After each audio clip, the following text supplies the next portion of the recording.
옆에 사람 인사합시다. 사랑합니다. 축복합니다. 제목이 있습니다. 제목 같이 읽겠습니다. 모든 주권이 주님께. 아멘. 오늘 우리는 5장을 볼 텐데요. 5장은 4장에서 연결되는 얘기예요. 4장, 5장을 한 장으로 편집을 해도 무리가 없었을 것 같은데, 약간 성경을 장을 나누시는 분들이 4장, 5장을 따로 분리했어요. 4장 얘기를 좀 생각해 볼까요? 1장은 요한이 밤모섬에 있을 때 주님의 목소리를 듣고 주님으로부터 소아시아 7교회에게 편지하라는 말씀을 듣습니다.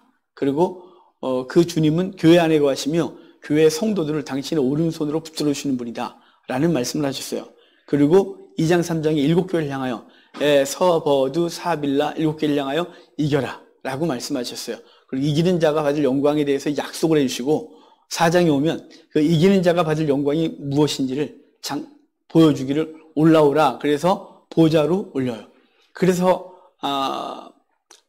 하늘 보좌가 있고 그 보좌 주위에 무지개가 둘려 있으며 24장로와 그룹들이 서 있어서 그들이 하나님을 거룩하다 거룩하다 거룩하다 찬송하고 그들이 받은 면류관, 그 면류관을 주 앞에 벗어드리며 하나님께서 하나님의 영광을 돌려드리는 장면을 4장에서 봤어요. 자, 그런 영광스러운 장면을 보는 거죠. 하나님 앞에 구원받은 자들이 당신의 은혜입니다. 당신께서 나를 건지셨습니다. 내가 한 것 아무것도 없습니다. 라는 그 놀라운 고백으로 하고 있는 장면에서 요한이 지금 그의 눈이 어디에 가냐면 오늘 1절을 보면 보좌에 앉으신 이의 오른손에 요한의 눈이 가요. 근데 보좌에 앉으신 이의 오른손에 두루마리가 이렇게 있는 거죠. 두루마리를 봤는데 그때 그 두루마리에 7인이 박혀 있는 거예요. 7인이 박혀 있다 이 말은 7인을 띄질 않으면 내용을 볼 수 없다는 것이죠. 요한이 그 7인이 박혀 있는 두루마리를 보면서 저 두루마리를 펼자, 인을 띨 자가 누가 있나라고 주변을 돌아봐요. 그리고 하늘과 하늘 위나 땅 아래 누가 있나 다 봤는데 없는 거예요. 요한이 그걸 보고 엉엉 울고 있으니까 장로 중 한 분이 울지 마라. 그를 뗄 자가 있느니라 라고 말씀하시면서 뗄 자의 자격을 말하기를 유다의 사자 그리고 다윗의 뿌리에서 난 자인데 그는 어린 양이다. 그는 일찍 죽임당한 어린 양이라고 말씀을 해놓고 이제 그분 일찍 죽임당한 어린 양 다윗의 뿌리 유다의 지파의 사자가 그 하나님의 오른손에서 두루마리를 받아요. 그리고 이제 우리가 오늘 일제를 안 했지만 그 성도들의 기도가 울려 퍼지고 6장으로 넘어가는 얘기예요. 그러니까 오늘은 우리가 봐야 될 게 5장 중반까지만 볼 건데 5장 중반까지 있는 얘기가 뭐냐면 보좌에 앉으신 이의 오른손에 두루마리가 있고 그 두루마리는 7인으로 박혀 있는데 그것을 뗄 자가 없다는 것 때문에 요한이 우니까 장로 중 한 분이 뗄 자격이 있는 자가 있다라고 말씀하시면서 뗄 자격은 유다 지파의 사자 다윗의 뿌리 일찍 죽임당한 어린 양 그가 뗄 자격이 있느냐라고 하고 그 뗄 자격이 있는 어린 양이 가서 두루마리를 하나님의 오른손에서 받아내는 장면이 오늘 우리가 볼 장면인 거예요. 우리가 그 얘기를 하나씩 구체적으로 보면서 이거 어떤 의미가 있는지를 좀 보도록 하겠습니다. 자, 5장 1절 같이 읽겠습니다. 1절입니다. 내가 봄에 보좌에 앉으신 이의 오른손에 두루마리가 있으니 안팎으로 썼고 7인으로 봉하였더라. 아멘. 자, 이제 인이 등장하기 시작해요. 6장에 가면 인이 떨어질 거거든요. 요한계시록에서 중요한 장면이 인, 나팔, 대접이라는 것이에요. 이것들을 어떻게 해석하냐에 따라서 뒤에 해석이 결정되어져요. 이 인, 나팔, 대접은 요한계시록의 중간에 딱 있으면서 전체를 이끌어가게 되는데요. 인, 나팔, 대접이 뭘 의미하는지를 알고 보면 그렇게 어렵지 않아요. 인, 나팔, 대접이라는 상징성은 당시 고대의 그 중근동에서 전쟁 문화 때 전쟁 문화를 말하는 표현법인 거예요. 예를 하나 들게요. 자, 제가 왕이에요. 제가 왕이고 장군이 이제 총사령관이 있는데 이웃 나라와 전쟁을 벌이게 되는 일이 벌어졌을 때 왕이 전쟁을 벌인다면 그들과 칠 것이라면 자기가 이길 수 있는 근거가 분명해야 되지 않겠어요? 난 질 건데 전쟁을 벌일 일은 없잖아요. 이길 근거가 분명하고 또 이 전쟁은 왜 일어나며 어떻게 전쟁이 진행될 것이고 전쟁 속에서 아군은 어떤 피해를 입겠으나 결국은 적들은 어떻게 패망하고 우리는 승리를 쟁취할 것에 대한 그 계획을 왕이 갖고 있는 거예요. 그 왕의 전쟁 계획을 그 두루마리에 쓴 것이고 그것을 총사령관에게 전달해 주겠죠. 그 전달자가 가다가 중간에 뗄 수는 없고 그 총사령관이 그것을 받아들고 인을 떼겠죠. 인을 다 떼고 나면 왕의 계획이 이러하구나. 이제 우리는 이렇게 전쟁을 벌일 거구나. 이런 승리를 할 것이구나라는 것을 안 총사령관은 이제 자신의 군대들에게 그리고 대적들에게 나팔을 불어 자신의 군대는 싸움을 준비하게 하고 대적들에게는 경고를 하고 있는 것이 나팔인 거예요. 마지막 나팔이 불려지면 총 공격을 하는데 그 총 공격을 대접이라고 상징하고 있는 거예요. 그러니까 이는 왕의 계획이라면 나팔은 이제 전쟁을 준비하고 그리고 전쟁을 하겠다고 너희에게 공격하겠다고 대적을 향하여 경고하며 그래서 성도에게 깨어있고 하고 믿지 않는 자들에게 회개를 선포하는 시간이 나팔을 부는 시간이라면 마지막 나팔이 불려지고 나면 대적을 다 7개 쏟듯이 그들에게 총공격을 하여 그 대적을 멸하고 승리를 쟁취하는 이야기, 그것이 나팔 대접이라고 하는 상징성으로 쓰인 것이에요. 오늘 인이 처음 등장하죠. 인을 떼야 그 하나님의 계획, 왕의 계획을 알 수 있는 거예요. 그것은 비밀이 아니에요. 6장에 오면 그 인이 하나씩 떨어지기 시작하거든요. 그리고 그것을 구체적으로 그 뒤에 계속해서 그 이야기를 또 구체적으로 해주고 있는 게 요한계시록 전체 얘기예요. 그러니까 이는 누르마리 있는 내용은 뭐냐라고 묻는 분들이 있거든요. 뭘 물어요? 성경에 나오는데. 제가 전에도 얘기를 드렸죠. 제가 기도원 할 때 어떤 분이 오셔갖고 목사들 너무 무식하다고 하면서 뭐가 이렇게 무식해요? 그러니까 무식하다고 하는 것 중에 몇 가지가 다 말도 안 되는 것 같고 무식하다고 그랬어요. 그분이. 그 몇 가지가 두루마리가 성경에 나오죠. 그렇다고 그랬더니 그 두루마리의 내용을 목사들이 모른대요. 자기만 아는 거예요. 기도하면서. 여러분, 두루마리가 성경에 몇 번 나와요. 에스겔서에 두루마리가 나오면서 에스겔을 하나님의 선지자로 부르면서 두루마리를 먹이시는데 그 두루마리의 내용이 나와요. 애곡과 애가와 재앙의 말이다. 거기 내용을 분명히 했어요. 스가랴서에도 어마어마하게 큰 두루마리가 나와요. 10m, 5m짜리 두루마리가 각 집마다 들어가는데 거기 내용이 있어요. 도둑질한 자 사형, 거짓 맹세한 자 사형. 거기 내용이 그렇게 나와요. 오늘 두루마리에 5장에서 내용이 나오진 않지만 그 두루마리 인이 하나 떨어지면서 내용이 무엇인지 얘기를 하고 그 7가지의 일곱의 인이 어떻게 구체적으로 실현되어질 걸 그 뒤에서 계속해서 보완 설명이 되어지는 거예요. 후에 또 한 번 두루마리 비슷한 게 나오는데 옛날 성경은 두루마리를 번역했고 요즘은 작은 책으로 번역한 요한계시록 10장의 책이 나오는데 그것은 복음, 영원한 복음이다 라고 갖고 있는 거예요. 내용은 다 나왔어요. 이건 비밀이 아니에요. 그러니까 여러분, 혹여나 누군가가 이단들이 두루마리 내용을 아냐? 그 두루마리 이런 내용이 있다고 헛소리를 하거든 앞뒤 문맥을 잘 읽어보세요. 본문에 나오니까 라고 말씀해 주시면 돼요. 장난질 할 때 이거 두루마리 갖고서 이단들이 장난을 치거든요. 성경에 나오는 두루마리는 내용을 다 명확하게 썼어요. 자, 그 인이 박혀있는 두루마리가 하나님의 오른손에 있다는 거죠. 여러분, 오른손에 있다. 이 의미가 뭐냐면, 여러분 그러잖아요. 내 손 안에 있다. 이런 표현. 하나님의 오른손 안에 두루마리가 있다는 건 두루마리가 뭘 의미한다고요? 하나님의 계획이에요. 왕의 계획이에요. 하나님이 이 세상을 어떻게 운영하시며 어떻게 종말까지 갈지를 하나님의 계획을 갖고 있는데 그 계획을 오른손에 갖고 있대요. 이 오른손이 상징하는 바는 권능 그리고 그분의 주권을 의미하는 거예요. 오늘 제목이 모든 주권이 주님께라는 제목을 갖고 볼 거잖아요. 자, 하나님의 손에 두루마리가 있는데 그 두루마리가 손에 있는 이유는 그분의 주권 가운데, 그분의 권능의 주권 가운데 있다는 것이. 이스라엘 사람들은 오른손을 얼마나 중요하게 여기냐면 왼손은 부정해요. 그래서 아론의 후손 제사장으로 태어나도 그가 모태 왼손잡이면 그는 오른손잡이를 바꿔서 제사장이 되지 못해요. 영원히 제사장이 못 되는 거예요. 왼손은 부정하고 오른손은 거룩하고 능력이 있고 그런 것이에요. 이스라엘 백성 12아들 중에 맨 마지막 아들이 야곱의 마지막 아들이 베냐민이에요. 베냐민의 탄생 얘기는 참 재미있어요. 베냐민이 마지막 아들로 그 라헬의 뱃속에 잉태되었었는데 세겜에서 그 디나가 강간당하는 사건 때문에 시므온과 레위가 그 세겜 사람들에게 할례를 요구하면서 할례 했을 때 다 죽이고 급하게 도망 나오거든요. 베델을 거쳐 베들레헴으로 도망오다가 베들레헴 지역에서 만상 라헬이 난산을 해요. 그 난산을 할 때 태어난 애가 베냐민인데 이 베냐민을 원래 베냐민의 이름을 갖고 있는 것이 아니라 라헬이 자기가 죽으면서 아들을 낳고 있으니까 이 아들이 얼마나 불쌍해요. 엄마 없이 자라야 되고 3명의 부인이 있지만 야곱에게 부인이 있지만 그리고 형제들이 있지만 그 다른 부인들의 자식들이 자기 아들을 괴롭힐 걸 생각하면 마음이 아프지 않겠어요? 그래서 그 아들의 이름을 벤우리라고 줘요. 벤 아들. 우리는 슬픔인데 슬픔의 아들이라고 이름을 줘요. 그때 야곱이 그 얘기를 듣고 아니야 라고 이름을 바꾸죠. 벤야민으로. 벤이 아들이고 야민이 오른손이에요. 그래서 오른손의 아들, 권능의 아들이라는 이름으로 바꿔줘요.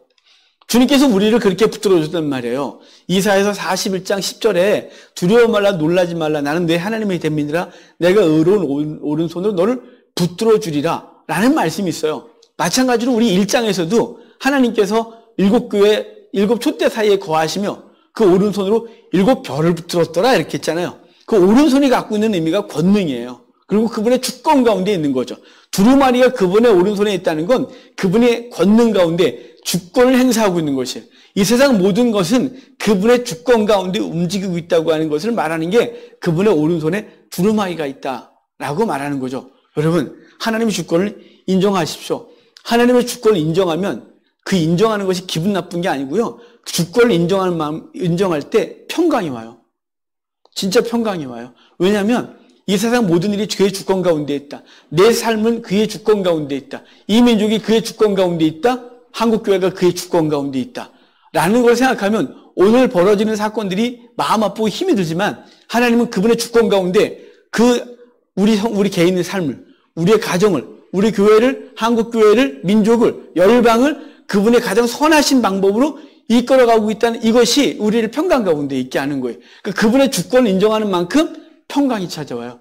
그분의 주권을 인정하지 못하면 미래에 대한 두려움으로 오늘 잠을 못 이루는 거예요. 왜냐하면 내가 내일을 계획할 수 있는 것이 아니고 내가 내일을 어떻게 움직일 수 없잖아요. 그런데 하나님의 주권을 인정하면 우리에게 진정한 평강이 있어요. 여러분, 하나님의 손안에 그분의 계획이 있다는 사실을 알고 그분의 주권을 인정하는 귀한 은혜가 있기를 바랍니다. 오른손에 두루마리가 있으니 안팎으로 썼대요. 안팎으로 썼다 이건 가득 쌓여 있다는 거예요. 꽉 아주 많은 글이 써 있다는 거죠. 하나님의 이 세상을 운영하시는 그 이야기가 안팎으로 빼곡하게 써 있다는 거예요. 그것은 정말 이 세상을 운영하는 것이 단 한마디로 말하기가 쉽지 않잖아요. 누구의 인생을 한마디로 말하는 게 얼마나 어려워요. 제 인생을 한마디로 정리해라? 쉽지 않죠. 여러분 생각도 그렇지 않아요? 하나님 이 세상 운영하시는데 한마디로 딱 말하기보다는 우리를 위하여 그분은 많은 말들을 해놓으신 거예요. 근데 그 많은 말들이 완벽하고 그리고 충분한 것이죠. 그래서 안팎으로 썼는데 7인으로 봉했다 그래서 그분이 갖고 있는 계획이 완벽하고 그리고 풍성한 사실을 말씀해주고 있는 거예요. 그러니까 그분께서 우리를 향한 계획을 갖고 있다는 사실 앞에서 그분을 의지하고 그분 앞에 나는 오늘 어떻게 서야 되느냐 이 생각을 하면 되는 것이에요. 자, 2절 가볼까요? 2절 같이 읽을게요. 또 봄에 힘있는 천사가 큰 음성으로 외치기를 누가 그 두루마리를 펴며 그늘 떼기에 합당하냐. 아멘. 자, 봉해져 있는 이곳 열고 싶지 않겠어요? 여러분 하나님의 계획을 알고 싶지 않아요? 여러분 지금 내일에 대한 염려가 특별히 있는 분들은 왜 이러시냐 이런 질문이 있지 않겠어요? 우리 교회를 향하여 한국교회를 향하여 하나님의 계획은 무엇입니까? 라고 묻고 싶지 않습니까? 이 코로나 언제 맞춰집니까? 묻고 싶지 않습니까? 우리 주변에서 벌어지고 있는 막은 악한 일과 불의들은 어떻게 종식될 겁니까? 라는 답답함으로 기도하지 않습니까? 요한이 갖고 있는 답답함이 보이십니까? 요한은 주 90년경에 이 글을 쓰고 있을 때 요한은 답답한 가운데 있어요. 요한은 에베소에서 사역자로 사역을 하다가 잡혀서 반모섬에 와 있는 거죠. 근데 그 전에 많은 사역들이 잡혀갖고 사역자가 없어서 요한이 에베소 왔다가 또 잡힌 거거든요. 그래서 많은 사람들이 묻기를 주여 어느 때까지입니까요? 왜 이러십니까요? 우리가 무슨 잘못을 했습니까? 교회가 얼마나 바르게 하려고 애썼는데 왜 교회는 이 꼴을 당하는 것입니까? 왜 사역자들마다 다 고난을 당하고 우리 동료들은 십자가 처형을 당하고 사자굴에 던져지고 산채로 심지가 박혀 그 로마 관리들의 정원에서 등불 역할을 해야 하는 것입니까? 라는 답답함이 있지 않겠어요? 근데 하나님의 계획이 임봉되어 있다는 사실이에요. 너무 답답한 거죠. 그래서 요한이 그 임봉을 보면서 저 뛰었으면 좋겠다는 거죠. 근데 천사가 물어요. 거기 힘 있는 천사가 큰 소리로 외치를 누가 그 두루마리를 펴며 그 인을 떼기에 합당하냐? 자, 이걸 누가 오픈할 거냐면 누군가가 한다는 거죠. 근데 그 자격이 있는 자를 찾는 거예요. 아까 제가 서두에서 인 나팔 대접은 당시 중근동 지방에서 갖고 있는 전쟁 문화를 그대로 빌려온 거라 그랬잖아요. 왕이 계획을 써서 총사령관에게 주면 총사령관이 그 인을 떼면서 왕의 계획을 알고 다 안 다음에 이제 나팔을 불어 아군은 준비시키고 대적들에게는 경고하며 회개하게 하고 항복하게 하고 그렇지 아니하면 맨 마지막까지 그들이 듣지 아니하면 대접을 쏟아 다 심판하는 얘기를 하고 있는 것이 인 나팔 대접이라 그랬어요. 자, 그러면 여기 인을 떼기에 합당한 자가 누구냐라고 묻는 건 뭐냐면 총사령관이 누구냐 이렇게 묻는 거예요. 누가 이것을 진행할 거냐? 누가 이 계획을 실현할 거냐? 왕의 계획을 실현할 자가 누구냐라고 묻는 것이죠. 그러니까 인을 뗄 자격이 있는 자, 총사령관, 심판자로서 올 자가 누구냐 이런 것이죠. 자, 3절 갈까요? 3절, 4절 같이 읽어요. 하늘 위에나 땅 위에나 땅 아래의 등이 그 두루마리를 펴거나 보거나 할 자가 없더라. 그 두루마리를 펴거나 보거나 하기에 합당한 자가 보이지 아니하기로 내가 크게 울었더니 아멘. 자, 요한이 그 큰 천사의 소리를 듣고 둘러보는 거죠. 누가 뗄 자격이 있지? 라고 둘러보는 거예요. 요한이 본 사람은 당연히 보좌에서 보고 있었으니까 24장로와 그룹들을 보고 있는 거죠. 뿐만 아니라 더 확대해서 하늘 위에나 하늘 아래나 이 인을 뗄 자격이 있는 자가 누구냐라고 찾은 거예요. 근데 요한이 보기에 없어요. 자격 있는 자가 없는 거예요. 엉엉 우는 거죠. 자, 요한이 보기에 자격이 없다 이 말은 무슨 의미일까요? 24장로 구원받은 자들이 자격이 있는 걸까요? 천상에 있는 자들이 자격이 있어요? 우리 종종 우리 이제 이렇게 기도하는 사람들 있잖아요. 믿는 사람들도 그렇게 하는 것 같기도 한데 부모님 묘소에 가서 아버지 좀 도와줘요. 엄마 좀 도와줘요. 이런 거 있잖아요. 조상님 좀 도와줘요. 우리 민족신앙인 거죠. 그들이 무슨 주권을 갖고 있듯이 도와달라고 하는 거예요.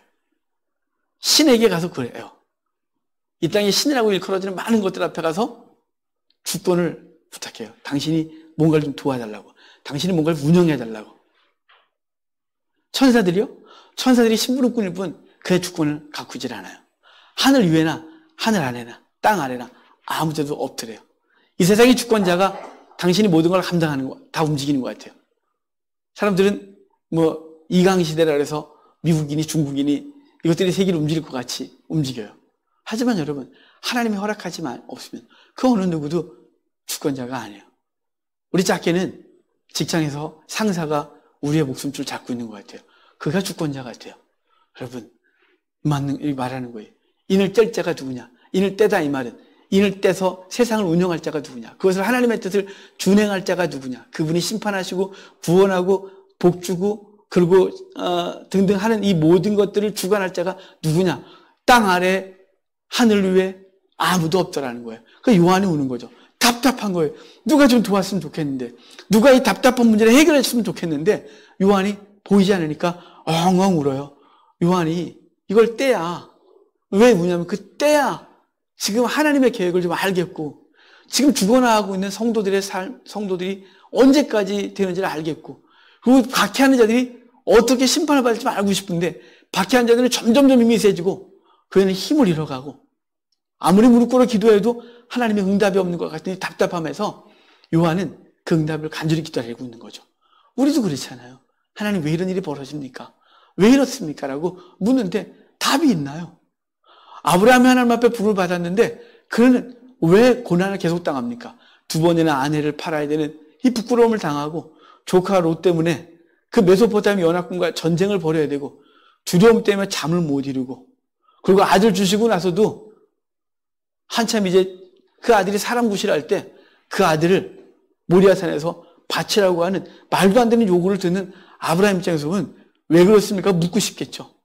답답하겠죠. 그런데 하나님 그때 답을 안 주시는 게 참 문제예요. 요한도 답답했고 이 시대에 사는 우리도 답답해요. 우리 개인 가정의 삶의 문제, 가정의 문제들도 무릎 꿇고 기도하는 게 있지 않습니까?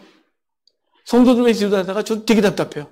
제가 주권자였으면 좋겠어요. 제가 이걸 막 뛰고 붙이고 했으면 좋겠어요. 그래가지고 막 해결해 줬으면 좋겠어요, 제가. 내가 하나님이었으면 좋겠다 싶을 때가 한두 번이 아니거든요. 그때 어떻게 할 수 있는 게 아무것도 없어요. 요한이 답답하며요. 그래서 우는 거예요. 너무 답답하니까 우는 거예요. 우는데 그때 한 분이 등장해요. 자, 5절 같이 읽어요. 5절? 같이 읽어요. 장로 중에 한 사람이 내게 말하되 울지 말라. 유다 지파의 사자 다윗의 뿌리가 이겼으니 그 두루마리와 그 7인을 떼시리라 하더라. 아멘. 장로 중 한 사람이 나와서 이렇게 말하는 거예요. 요한아, 울지 마라. 뗄 자격이 있는데, 자가 있는데, 유다 지파의 사자 다윗의 뿌리, 그가 이겼으니 그가 뗄 자격이 있다, 이렇게 말해요. 그리고 뒤에 한 어린 양이 서 있다. 일죽지금 같은 어린 양이 서 있다 그러는데 이걸 하나씩 하나씩 보면서 뗄 자격이 있는 그분에 대한 얘기를 좀 볼게요. 먼저 유다 지파의 사자 그러는데요. 유다 지파의 사자는 우리는 다 이미 알고 있죠. 창세기 49장에 12아들을 축복 기도할 때, 그래서 유다 지파를 축복 기도할 때 주로 뭐로 사용하냐면 사자를 사용해요. 사자 새끼, 숫사자, 암사자, 너희에 다갈 자가 없을 것이다 라고 말하고, 그 홀이 영원히 그 자녀에게서 그 후손에게서 떠나지 않겠다고 해서 다윗에게 왕권이 계속 있을 것을 말씀해 주는데, 그 표현이 사자라는 상징성으로 쓰였어요. 그래서 유다 지파의 사자, 다윗의 뿌리, 그래요. 다윗의 뿌리는 나단 선지자가 다윗의 후손을 통하여 그리스도가 나올 거라는 신탁을 해요. 그걸 나단 신탁이라고 신학적으로 얘기를 하는데, 나단이 다윗을 향하여 축복 기도하기를 당신의 후손, 다윗의 후손을 통하여 그 씨앗을 통하여 메시아가 나올 것이라고 말을 해줘요. 그리고 그 성전이 지어질 거라고 말하면 영원히 왕위가 보존될 거라고 이야기를 해주는 것이 나단 선자의 신탁이에요. 그러니까 유다 지파의 사자, 다윗의 뿌리, 그것은 바로 유다 자손의, 유다의 후손으로 오셔서 왕권을 갖고 오셔서 다스리실 분으로 묘사하고 있는 것이 유다 지파의 사자, 다윗의 뿌리. 그가 이겼다 이렇게 말하는 거예요. 예수님이 이긴 자죠. 저기 요새 한참 한국교회보다 더 먼저 고난을 당한 신천지. 신천지 이만희 씨가 이긴 자래요. 이런 말도 안 되는 인간이 있습니까? 이긴 자는 오직 예수 그리스도십니다. 자기가 이긴 자래요. 하나님의 자리를 탐한 것이죠. 지옥의 맨 아랫자리에 들어가야 될 인간이죠. 어디 감히 예수 그리스도의 위치를 지가 뺏었습니까? 감히. 이긴 자는 그리스도예요. 주님께서 이렇게 말씀하셨어요.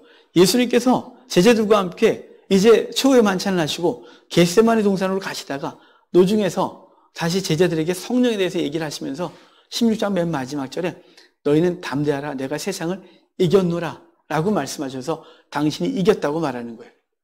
요한계시록 19장의 십자가에서 그 7마디를 하는데, 그 가상 7원 그런데 복음서에 골고루 섞여 있는데요. 요한복음에서 맨 마지막에 하고 있는 그 결론 얘기가 뭐냐면 다 이루었다요. 그분이 사단을 멸하시고 이기셔서 다 이룬 거죠. 거기서 그 사단에게서 당신의 백성들을 건져내신 그 놀라운 사건, 이겼고 다 이루었고 라고 말하는 거죠.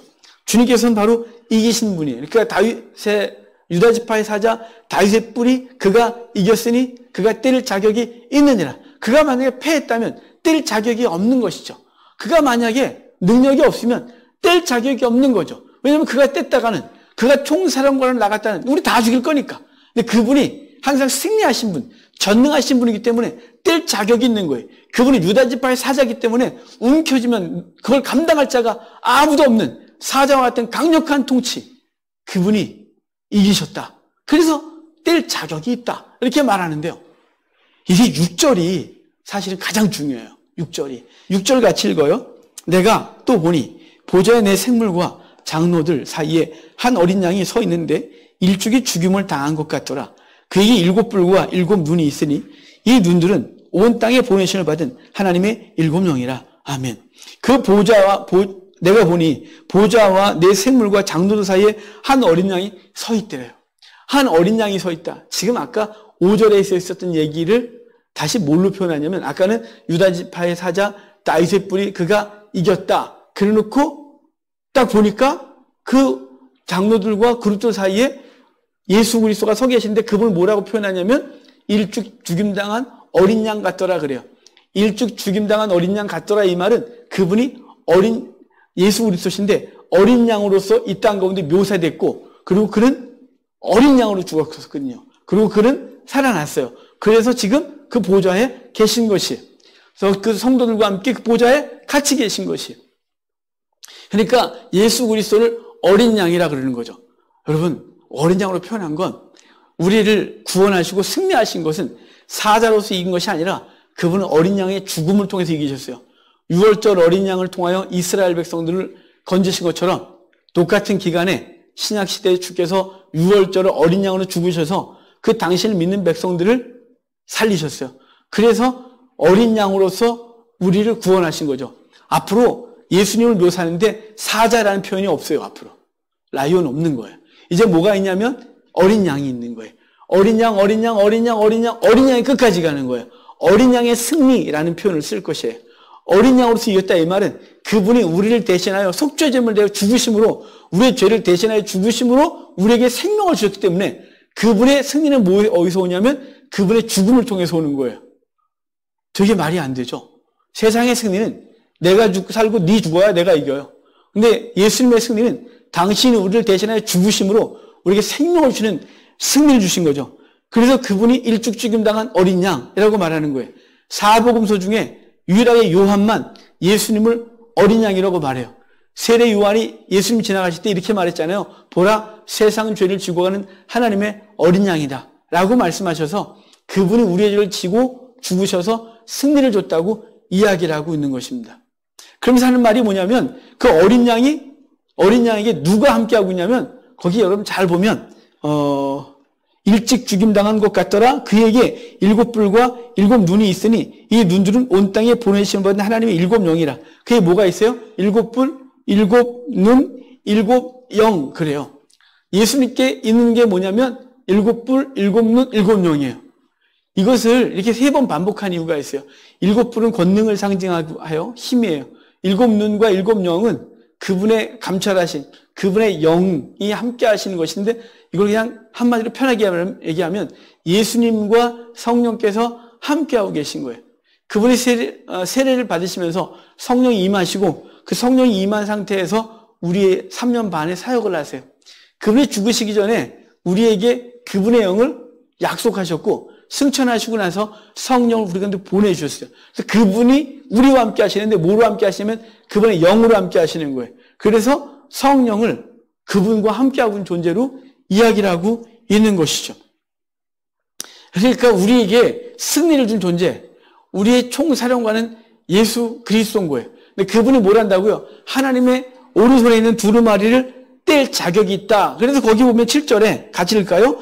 그 어린 양이 나와서 보좌에 앉으시니 오른손에서 두루마리를 취하시니라. 자, 이제 주님께서 하나님의 계획을 성취하는 존재로 일하시는 거예요. 이거는 예수님께서 사역을 하실 때 이미 말씀하셨어요. 나는 내가 원하는 일을 하는 것이 아니라 나를 보내신 이의 일을 하는 존재라고. 아버지의 일을 하는 존재라고. 아버지의 뜻을 준행하는 존재라고 예수님이 살아계실 때 얘기하셨어요. 그리고 그분은 예수 그리스도는 그분이 원하시는 아버지가 원하시는 계획을 준행하는 거예요. 예수님께서 이제 제자들과 마지막으로 계셨다가 승천하시는 장면이 사도행전 1장에 나오죠. 사도행전 1장에 제자들과 함께 감람산에 서시고 주님께서 이제 하늘로 오르시기 전에 제자들이 이렇게 물어요. 선생님, 이스라엘의 나라의 회복의 때가 이때입니까? 그랬더니 주님께서 뭐라 그래요? 시와 때는, 기한과 때는 너희에게 있는 것도 아니고 내게 있는 것도 아니고 아버지만 아시느라 라고 말해요. 그러니까 뭐냐면 아버지의 계획을 따라 아들은 준행하는 존재인 거죠.